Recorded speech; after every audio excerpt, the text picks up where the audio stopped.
What's up, everybody? It's your boy Dev Hall. We here and we live for episode 9. You already know, no Rondo, no Nick Foles. And even though we celebrating Nick Foles on a victorious, when I say victorious win against the Minnesota Vikings, if I'm not mistaken, they were the #1 defense. In my opinion, I feel as though Jalen Ramsey and the Saxonville Jaguars, not Jacksonville, the Saxonville Jaguars, because they led the NFL in sacks with 55, if I'm not mistaken, they were the great defense, or a better defense. But nevertheless, we going right into it. A lot of people have been asking, and a lot of people have been waiting for the kid to talk about sports. You know, that's my specialty. A lot of people know that I know or have knowledge on sports, facts, and no opinions. Well, it's some opinions, but those opinions turn into facts, aka predictions. So we're gonna get right into it.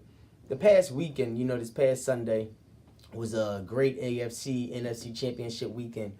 They had the Jacksonville Jaguars facing New England Patriots, Tom Brady and company at Foxborough. Excuse me, my cat, she in her bag right now.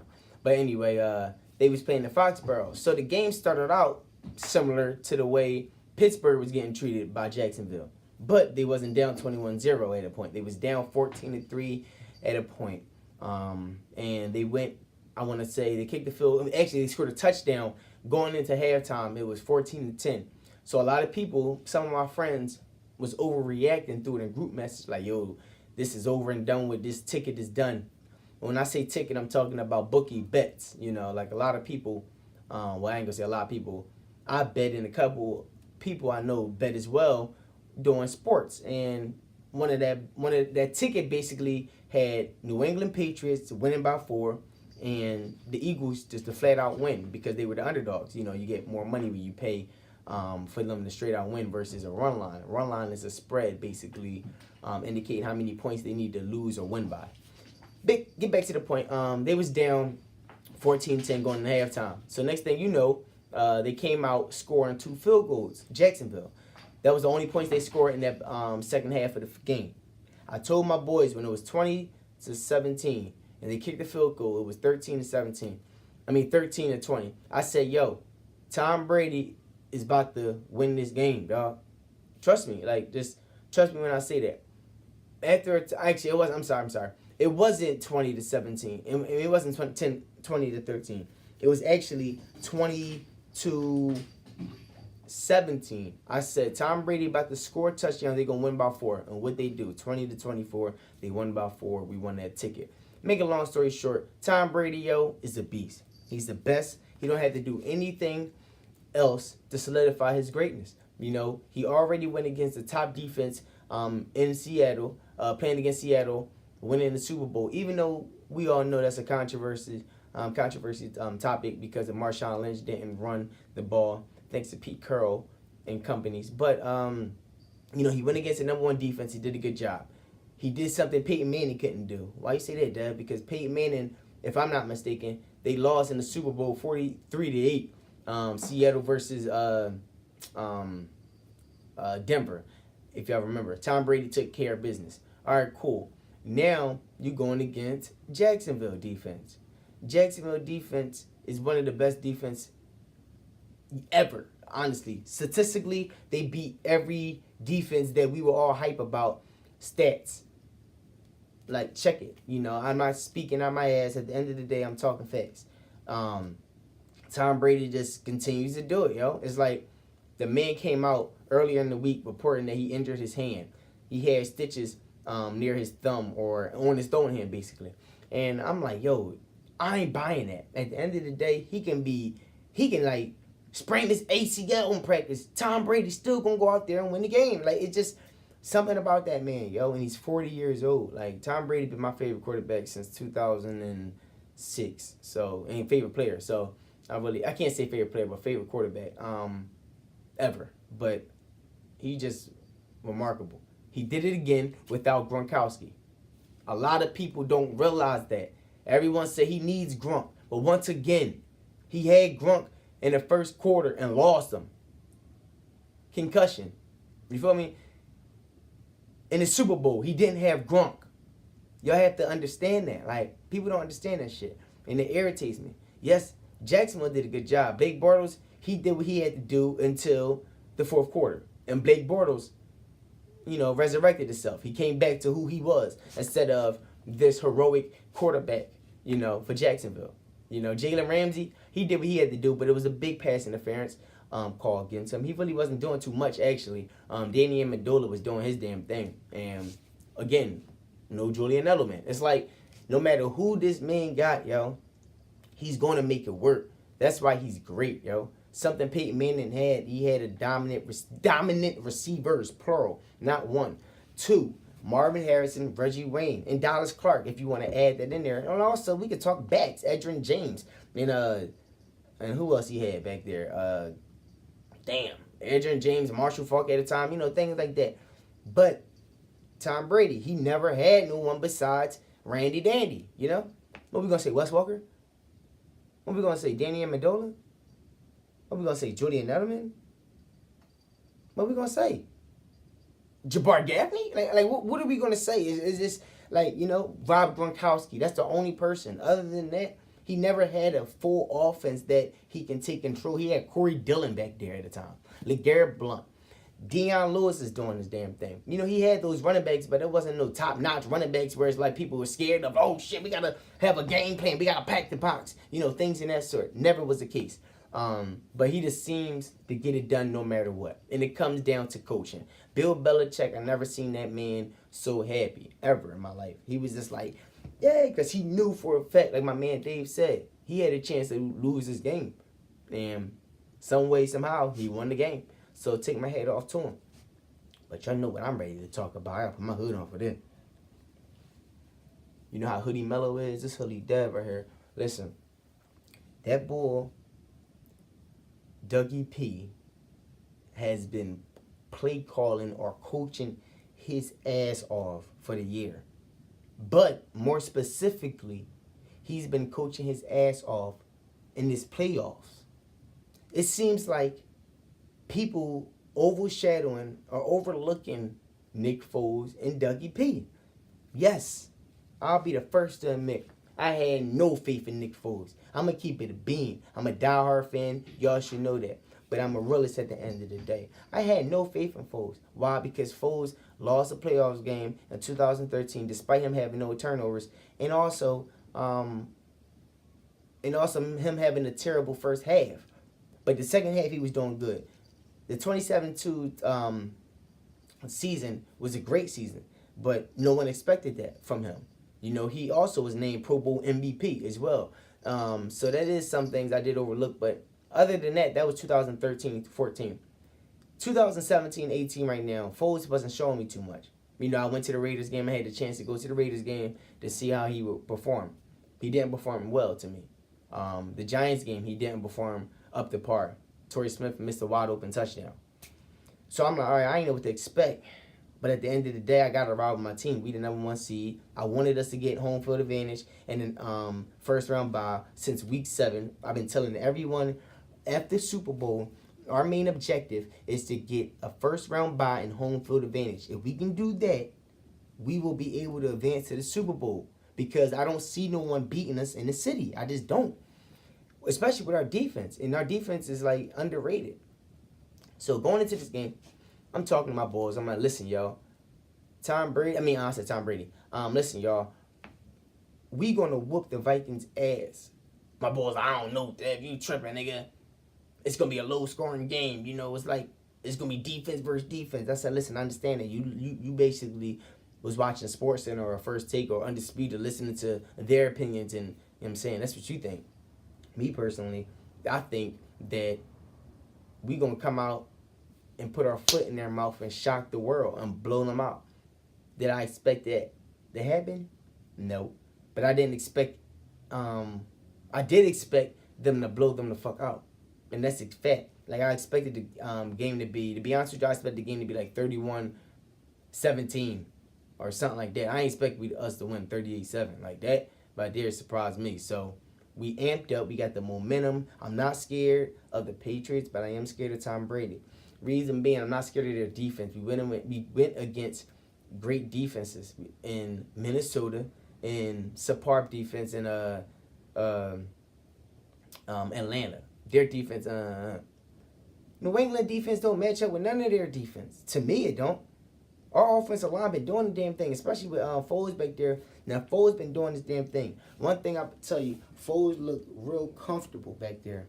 He was relaxed. He was taking command of the offense, making play calling at the line, checking down, taking hits, scrambling out the pocket. Not scrambling literally, like taking 5 yards running. I mean, like getting out the pocket, throwing on the run. That 3rd and 9 he threw to Alshon Jeffrey, showed me a different Foles. I never expected that from him. Last time I see him throw a perfect bomb like that was to his racist friend, Riley Cooper, against the Oakland Raiders. That was the last time I seen him connect a deep pass like that.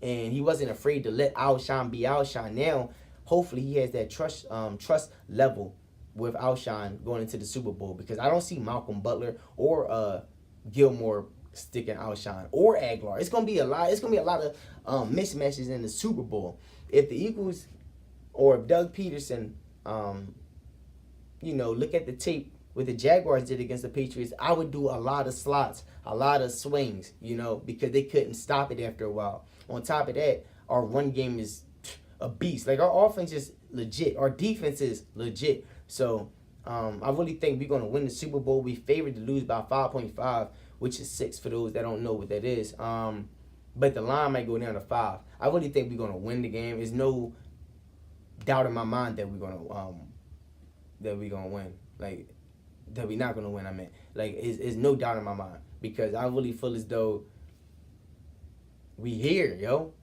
It's a lot of shit that been going on this year. We don't have Jason Peters. We don't have Darren Sproles. We don't have our leader, Carson Wentz. We don't have Jordan Hicks. We don't have, who don't we have? Joe Walker, even though he didn't mean shit to us.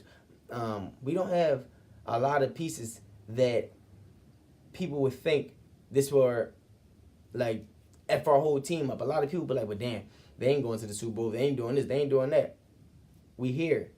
There's no need for us to look back and be, all right, well, this is an excuse. The reason we ain't win, we here to win. Just like Lane Johnson, just like Brent Selleck, just like Alshon Jeffrey, and just like Kobe Bryant said. The goal wasn't to get to the Super Bowl. It's to win it. Focus. And we going to focus. A lot of people, on Broad Street, after the NFC Championship, riding down Broad Street, beeping the horn. It was great out there, man. I wish y'all was able to see it. For those that don't live in Philly that be tuning into the Dev Hall Show, I wish y'all was able to see it, because it was like we won the Super Bowl. And I don't know if that's a good thing or a bad thing. Good thing, because I think we might be the only city that, celebrate big-ass championship games like this the way we did. Because Boston, they're used to that. They're not celebrating. They're going to celebrate if they win the Super Bowl. Us, it's not going to be no celebrating. Our city going to go down. They already tried to put some damn Crisco on the damn poles, preventing people from going up the light poles. If the Eagles would have won the championship, and what we do, and what they do. They was on top of the light poles and everything. It was like a stampede down there, man. Thank God no one was getting hurt. No one got hurt. No one got arrested. It was a perfect outcome. But I'll just tell you one thing. That was just a preview. If the Eagles win the Super Bowl, it's going to be mayhem. Facts. All right. It's going to be mayhem. That's all I'm going to say on that part. But y'all already know what it is. It's the Eagles, man. Y'all already know. I don't need no new fake fans to be jumping on, because there's a lot of people that seem to hate on us so much. And now that we made it, everybody, yeah, Eagles, even females, yeah, Eagles. Girl, you don't know about Eagles? Every time I turn around, soon as somebody mention Eagles, shit, I heard they ass, they never win shit. Okay, but keep they ass and never win shit out of here. Because now that we here, those same people is probably riding on Broad Street, or we're riding on Broad Street on the hood, niggas on is the top here. of their car, on the roof of their car. We just here. Hollering, All these beeping, fans. Eagles, you know what All I mean? these Like fans, the right? people that be riding with the All Eagles, these y'all ride new with us. fucking Y'all know it. fans. And I know it, because I ride with my Eagles. Win, lose, or draw. You feel me? That's me. Bleed green. I literally bleed green. It's tatted. You feel me?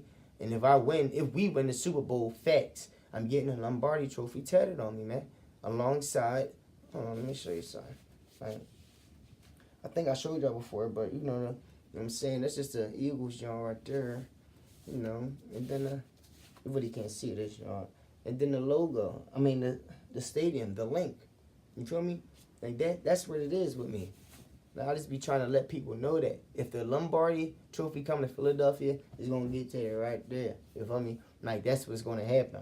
Diehard fan. I ain't trying to discredit these fans, but I know it's going to be a lot of Eagle fans that's going to get Eagles tatted if we win the Super Bowl. And I'm going to be like, look, I'm 8 years in with this tats. I don't need my team to win the Super Bowl for me to do it. Like, it's a lot of crazy ass Dallas fans that got Eagles tatted. I mean, Dallas logo tatted on them. I think they reminiscing on those '90s, the '90 era of the Super Bowl rings and trophies that they received back then. But I don't know, and that's something I want to talk to y'all Dallas fans too.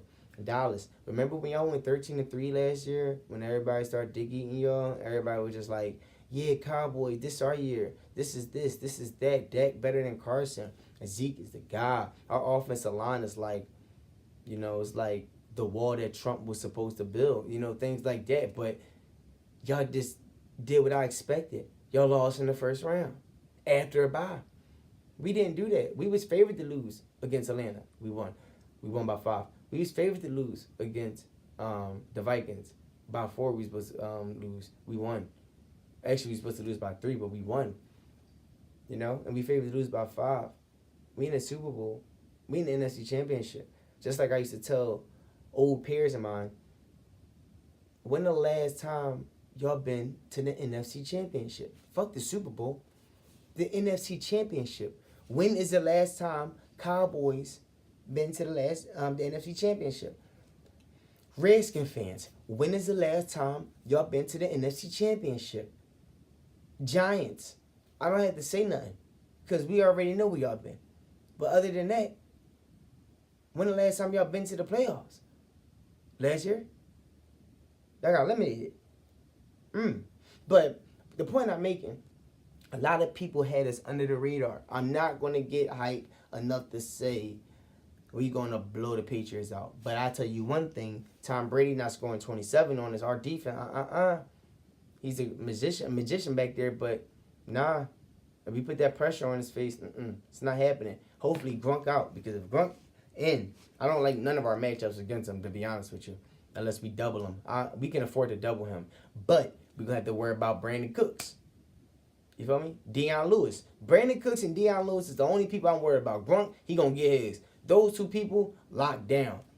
That's what I'm worried about.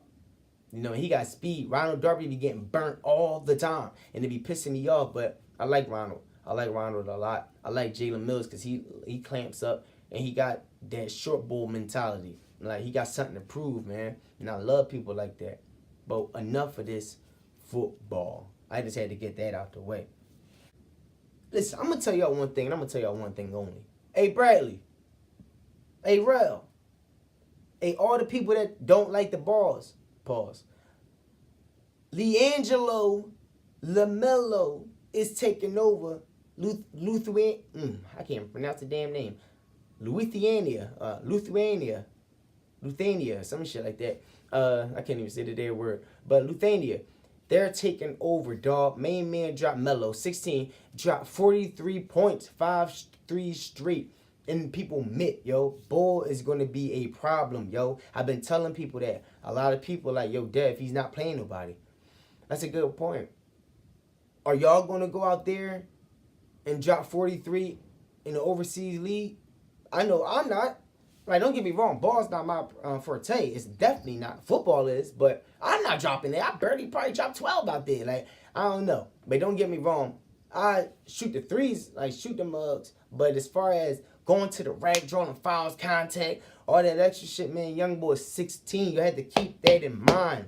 16. That's basically like a young boy that's playing a pickup game with us on the streets, on the 5-on-5. Young boy like probably 16 himself. And we all about 25, 26, 27. You know? And young boy balling. We go, like, damn, young Ball, all right, he doing this pretty good job. That's the same thing LaMelo is doing. He's 16 going against 30-year-olds, man. LiAngelo, he's a bigger body. Hey, yo, Brad, you made a good point. He's a bigger body. But the thing is, LiAngelo, who would have said he was going to get that shot at UCLA? He's 2 years younger than his brother. You know, like shit like that. Like, I have to keep that in mind. He's more developed and things like that. Lonzo, he's more developed out of everyone. I think LiAngelo is going to be good. I don't know if he's going to get drafted. He might not get drafted, but LaMelo is an attraction, yo. He got shot. He has a shot. People look at him as a gun or a jet, but main man balling, man. And I don't think they lost yet. You know, Lonzo is Lonzo. I just don't get this about people that hate on Lonzo. And I tell people this the other day. A lot of people expect Lonzo to be someone that he's not. Like, how? Let me take this off. How can y'all expect this man to be someone that he's not? Like, Lonzo came out of college not known as a threat at scoring, but he can score. He's a facilitator. He reminds people of Jason Kidd. He don't remind me of no damn Jason Kidd at all, but he reminds me of himself. Lonzo is making the path for himself. He's calm. His composure is always the same. And also, he's averaging 10, 7, and 7 as a rookie. Yes, he's a rookie. But at the end of the day, he's a point guard. Damn near averaging a triple-double as a rookie. What Draymond averaging? 11, 7, and 6 maybe? No one's talking about that. Because he's where? Golden State. Why? He has defensive awards. Oh. But no one's saying he's ass. He's damn near averaging the same amount. He's a point guard. The Lakers. Point guard, Lonzo Ball. He's a point guard. He's doing the damn thing. You feel me? Look at the team record with him on the floor. Look at the team record with him without him on the floor. Even though Kyle Kuzma started snapping last night against the Boston Celtics, like he started drawing. Like Kyle Kuzma is a beast. Kyle Kuzma, Brandon Ingram, and Lonzo is going to be a problem. If they get LeBron or Anthony Davis or Paul George, they should be a contender. But I think next year they're going to be dominant. Mark my word, just like I predicted the Timberwolves to be dominant, despite them getting Jimmy Butler, Jamal Crawford, and Jeff Teague. I had Andrew Wiggins reaching the ceiling after he got that contract. A lot of people used to say Jabari Parker was better. Never thought that. Andrew Wiggins always had more ceiling and more upside because he was a defender, and his offensive game could come in the NBA, just like LeBron. LeBron came out as kind of a defender, but a dominator in the paint. He didn't have no jump shot. Right. So, I just want to get that out the way. What else we want to talk about? You know, it's a lot of things that a lot of people been asking me to talk about. So I'm going to try to talk about it. This coolest monkey in the jungle thing. I never understood it. I see people saying things like, hey, people be putting clothes on, not realizing what they got on. Or I see this type of stuff in Target, Walmart, and things in that sort, and I never pay mind to it. Why? Because you don't have your third eye open, y'all. Y'all don't have your third eye open. You feel me? Y'all have to keep y'all third eye open, yo. Y'all. I think these people that be saying this is like really corrupt by what the media displays or portray to them. You know, a lot of people really believe everything that the news, give them. I don't. Maybe because I'm a communication major, and when people hear me say communication major, I'm not just talking about communication major. Like, no, I'm talking about media. I took classes like mass media. You feel me? I took classes in mass communication. I took classes public relation. I took a lot of different classes pertaining to these things. And the media be hiding a lot of news, fake news, just like Donald Trump, I like to say. But his fake news is actually real news that he like, nah. But, just a lot of people really believe everything that the news portrays to them. And y'all got to get out of that, yo. We're in 2018 right now. I had to say 2018 because last time I did an episode, it was 2017. But we're in 2018 right now, and people just still don't get it. Yeah, it's a joke. I'll wear this shirt if someone gave me $5 million. Yeah, that's what's up. Those people that's making those jokes will probably do that And those people will actually do anything for money, in my opinion. All right, Dev, it ain't that deep. It ain't that deep. But it ain't that deep to joke like that. You feel me? How can people, those people that be saying shit like, I'll do this, fuck what you talking about, I'll do whatever for that shirt, put me in front of cameras, put me in front of a TV, put me on a billboard, put me in on an ad until I'm gonna make a money or I'm gonna make a different living with that check that they give me. Okay, but you're a sellout. How can you live with yourself like that? Y'all talking about people like white people saying, okay, well, they don't look at us the same, or I don't like how they treating us, or all their impression towards black people. Well, what you doing? You looking like a puppet. That's what you looking like. That's what you looking like to me. I'm not wearing no damn cool as a monkey in the jungle shit. Like, not at all. Just like The Weeknd did. He was sponsored by H&M. No, I'm done, dog. I'm out of that. No explanation. I seen it. His third eye open. Maybe because he on drugs, but his third eye is open. You feel me? Like, he sees it. A lot of people see it. A lot of people don't see it. But it's fine for those that don't see it. I just don't agree with it because H&M knew what the hell they was doing. They're aware of this racial war that's going on in America, especially with Donald Trump as the president. You know, Donald Trump made it so easy, or so, how can I say it, accessible for people to be racist or just show that they're racist. You know, I'm not saying H&M owners are racist at all, but majority of these companies owners are racist. You know, reason I'm saying that H&M probably did this as a marketing plan. They use this to market themselves. Okay, we're going to use this black child and put the coolest monkey in the jungle. We're going to also have a white guy with a cheetah or a tiger joint next to him. Okay. The white guy had a tiger or something on. He had an orange shirt on. I forgot what animal it is, so don't criticize me. But he had something on looking at the guy like, what? Like, you got that on, bull? You got that on, no? Okay. Why didn't they just have a black boy in the picture by himself? I don't know. They had a white guy, a white child in the picture with the black boy. They had coolest monkey in the jungle. Okay. I just don't get it. You know, they doing it the market. Okay, well, we going to just act like we didn't know what the hell was going on, and people are going to talk about us no matter what. You know, good publicity is good, or controversy or any type of controversy, publicity is good publicity, especially in a clothing brand. It's not going to hurt them. People are actually going to probably, I'm going to support H&M because of this. You know, some people just like that. You feel me? So y'all got to be aware of the things that y'all say out your mouth pertaining to African Americans, because there's a lot of people that be saying, I'm this, I'm that, I'm pro-black, I don't like how they treating our kind, but y'all be doing anything or quick to make someone laugh off of some racial slur. Like, I don't know, that's just my opinion at the end of the day. I'm not right, but that's the only opinion that I'm going to give y'all on this episode, because like I said, I like to speak facts. This Kevin Love situation getting out of hand. It seems like every time the Cavaliers is going through a collapse or something, Kevin Love is to blame. It's their scapegoat. Why? Because he's white. That's my opinion. Kevin Love ain't no damn problem. He ain't the problem. Everybody be thinking it's Kevin Love. It's LeBron James. LeBron, he got his hands tied and don't know what the hell to do. That's just my opinion. LeBron, yeah, he's still the best player, but he got his hands tied. He wanted Isaiah. He wanted Dwayne Wade. He got all these different players in tongue twister. Derrick Rose, all these different players, Kevin Love, all these different players, Tristan Thompson on a re-sign, all these different players, and they can't coincide.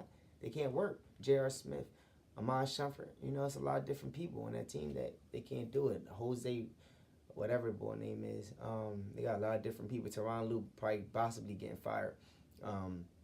Isaiah Thomas calling out Kevin Love for leaving during the game because he wasn't feeling well. I definitely agree with him calling him out, but I definitely don't agree with him just leaving because he wasn't feeling well. Like, if Kobe can walk to the damn free throw line with a torn Achilles, and Jordan can play with a flu game, Kevin Love can finish the game out. Talking about he wasn't feeling well. Only way you wasn't feeling well if you had diarrhea, homie. You're going to be shitting all over the court. That's the only way. I feel as though you could have left. But I'm going to be the first to break it. I think Kevin Love might be going to the Lakers. That's where he played college at, UCLA. I'm hearing Julius Randle and Nance or Clarkson maybe getting traded for Kevin Love and possibly a pick. I'm not sure, but if they have Ball, Ingram, Lopez, and Kevin Love, that'd be a good attraction for people to go to LA next year. You know, it's a Dev Hall Show. I'm gonna keep this joint real simple today. Episode 10 is coming real soon. Entrepreneur segment coming real soon. For those that's interested in being a part of the Dev Hall Show, just hit me up. Link is in the bio. My email is in the bio. And I'm glad y'all tuning in. All 56 subscribers plus more. Let's keep this shit going, y'all. Dev Hall Show.